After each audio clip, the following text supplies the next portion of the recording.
How do we improve trust? If you're going to take consulting seriously, you should be trying to improve the components of the trust equation.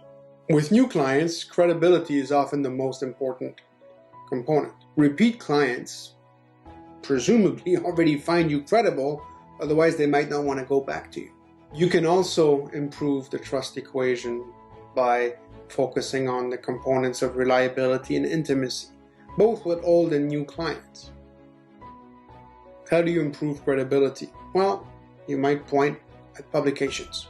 Peer-reviewed papers, white papers, blog articles, presentations you've given, academic honors and teaching.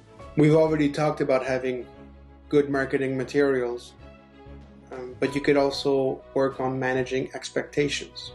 A client will be satisfied when what you deliver is more than what they were expecting. You need to try to strike the right balance. Prospective clients can actually get scared if your portfolio looks too impressive. You don't have to have 85 pages worth of CV and give details on every one of your 40 plus projects to get them to feel that you're credible. You can whet their appetite. If they need more information, you can provide more information. On the other hand, if you just have one page for your CV on its own, that might not be enough. So you might need to find a way to spruce up your portfolio. How do you improve your reliability? Do the basics. Deliver on time and on budget. Solve their problems, don't generate problems. You should be available, either on your mobile phone, by email. Be proactive about status updates. Don't wait for them to ask you, so what's going on with the project? Be proactive even when the news are not good. Be responsive.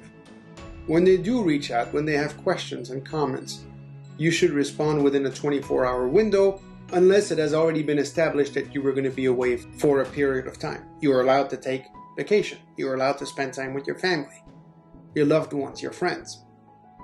Your clients should be informed of the project status. Like I said, keep on providing timely budget updates, project status updates. Be proactive. Do so internally and externally. Your project manager and your teammates need to see and know what's going on. This, I believe, is the biggest obstacle for new consultants. We wait too long to tell people that something isn't working as it should. Be organized. When you're going to have meetings with the client or with the team, be prepared for them. Take the lead on the agenda. Managing your time well is also pretty important. You should turn down work if needed.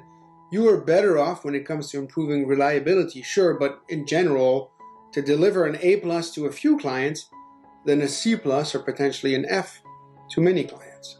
I have a hard time with this. I usually take on way too much work. For most clients, reliability is going to be as important as technical competency.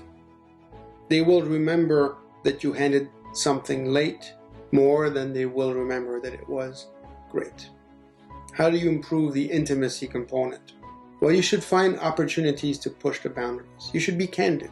You should offer weaknesses. Don't try to pretend that you're perfect. You should try to connect with the client. Look for commonalities. Move beyond the small talk. Share personal experiences. Now I'm about to give you some advice that was given to me when I was training to be a consultant. I am putting question marks next to that advice. I am not convinced that this is always a good idea. Still, I will relay the information as it was given to me. You should think of the client as a friend. If they call or email off hours, pick up the phone, answer the email.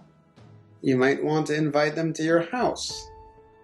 You might want to go grab a beer or whatever libation suits your fancy with them. There's an important warning here. You have to use your judgment. The potential for abuse is extremely high.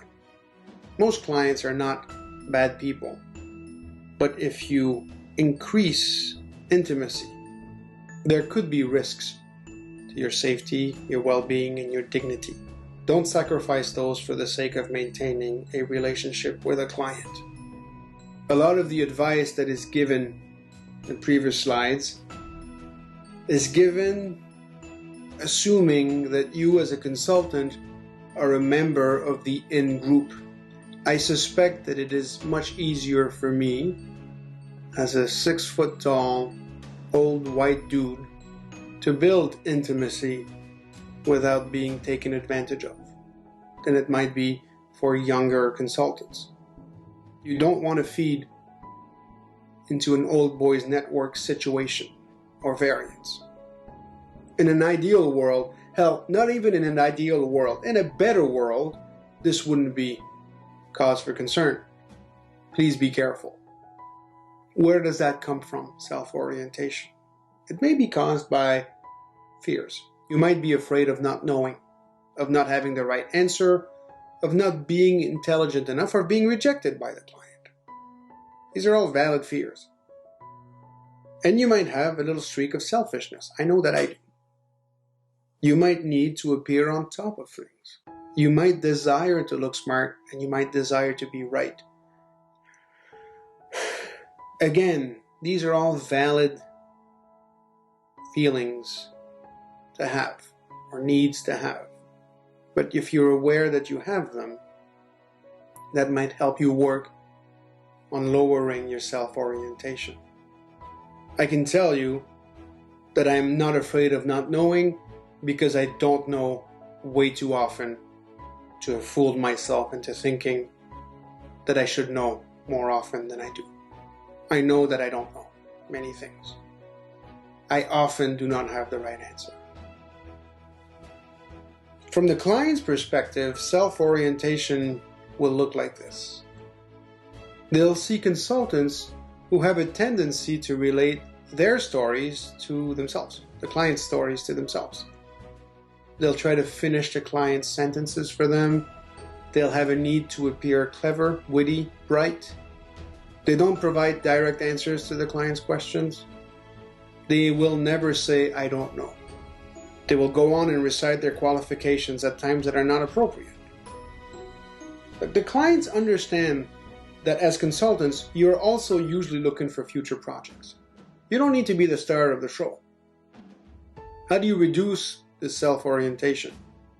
You should listen more than you talk. Let the client speak. Let me remind you not to recite your qualifications. This looks so bad. Demonstrate your knowledge by asking good questions, which means that when the clients speak, you listen to what they say rather than think about what you're going to be saying next. If you want to help yourself get new projects, you should help the client.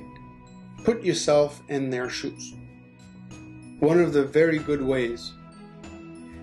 Most clients will play by the unspoken rules of the client dance, but some will try to take advantage of it. There's going to be times when that's going to happen often enough for you to feel that these clients are in the majority, but they are not in the majority. Most clients are reasonable people. So it's important to protect yourself, but even when you're going to be dealing with sociopaths or very bad clients, focusing on reducing self-orientation is useful for you in the long term, within reason.